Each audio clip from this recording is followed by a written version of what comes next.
Hello, my name is John, and today we'll be reading The Other North Korean Threat. The rogue nation's satellites could be equipped to deliver an EMP attack by William R. Graham and Peter Vincent Pry. Washington Times, August 15, 2017. William R. Graham is chairman of the Congressional EMP Commission and served as President Reagan's White House science advisor and administrator of NASA. Peter Vincent Pry is chief of staff of the Congressional EMP Commission and served in the House Armed Services Committee and the CIA. After massive intelligence failures grossly underestimating North Korea's long-range missile capabilities, number of nuclear weapons, warhead miniaturization, and proximity to manufacturing a hydrogen bomb, the biggest North Korean threat to the United States remains unacknowledged. North Korea has 2 satellites in orbit, and more to follow, that could be nuclear armed for a high-altitude electromagnetic pulse EMP attack that would black out North America for months to years, killing millions. An EMP attack doesn't require accurate guidance systems because the area of effect, having a radius of hundreds of miles, is very large. No re-entry vehicle is needed because the warhead detonates at a high altitude above the atmosphere. This point appears to be beyond the comprehension of most, including secretaries of defense, the military leadership, and the usual experts who appear in the press. The design of a super EMP weapon could be relatively small and lightweight, resembling the US W-79 enhanced radiation warhead nuclear artillery shell of the 1980s, designed in the 1950s.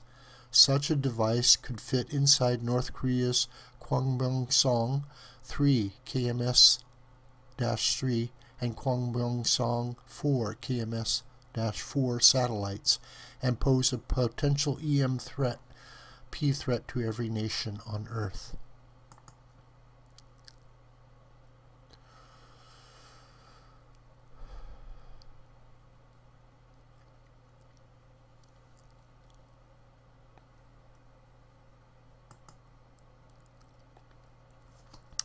Two Russian generals warned the EMP Commission in 2004 that Russia's super EMP warhead design was transferred accidentally to North Korea.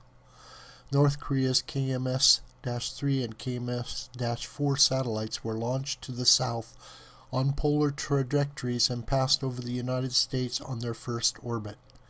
The south polar trajectory evades U.S. ballistic missile early warning radars and national missile defenses, making the satellites resemble a Russian secret weapon developed during the Cold War called the Fractional Orbit Bombardment System, FOBS, that would have used a nuclear-armed satellite to make a surprise EMP attack. Ambassador Henry Cooper, former director of the U.S. Strategic Defense Initiative and a preeminent expert on missile defenses and space weapons, has written numerous articles warning about the potential North Korean EMP threat from their satellites. On September 20th, 2016, Mr. Cooper wrote, U.S. Ballistic Missile Defense, BMD, interceptors are designed to intercept a few North Korean ICBMs that approach the United States over the North Polar region, but current U.S. BMD systems are not arranged to defend against even a single ICBM that approaches the United States from over the South Polar region, which is the direction toward which North Korea launches its satellites. This is not a new idea. The Soviets pioneered and tested just such a specific capability decades ago. We call it a Fractional Orbital Bombardment System, FOBS. So North Korea doesn't need an ICBM to create this existential threat. It could use its demonstrated satellite launcher to carry a nuclear weapon over the South Polar region and detonate it over the United States to create a high-altitude electromagnetic pulse. The result would be to shut down the U.S. electric power grid for an indefinite period, leading to the death within a year of up to 90% of all Americans, as the EMP Commission testified over 8 years ago. Former NASA rocket scientist James Oberg visited North Korea's Sohae Space Launch Base, witnessed elaborate measures undertaken to conceal space launch payloads, and concludes in a 2017 article that the EMP threat from North Korea's satellites should be taken seriously. There have been few fears expressed that North Korea might use a satellite to carry a small nuclear warhead into orbit and then detonate it over the United States for an EMP strike.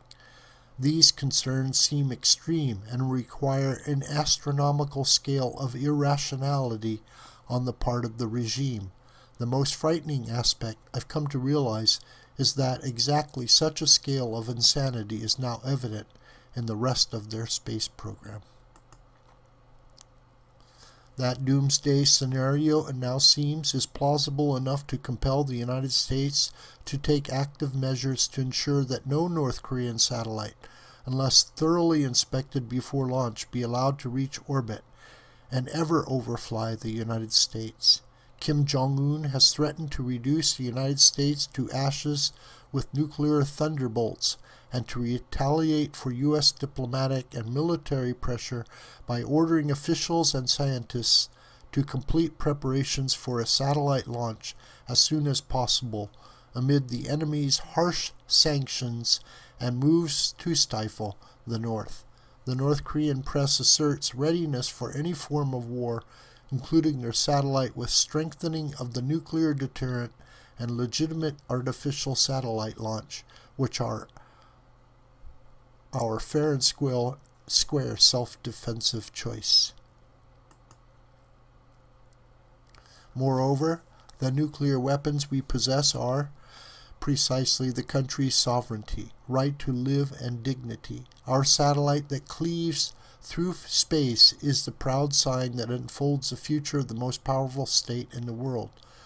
The same article, like many others, warns North Korea is making constant preparations so that we can fire the nuclear warheads which have been deployed for actual warfare for the sake of national defense at any moment. An earlier generation immediately understood the alarming strategic significance of Sputnik in 1957, heralding the nuclear missile and space race. Yet few today understand or even care about the strategic significance of North Korea's satellites, consistent with a widespread ignorance about an EMP. This video is a production of the School of the White Crane. My name is John Brooker, and you could reach me through commentary on this video or through my Gmail listed here. Please share this video with family and friends and on social media. May God bless you.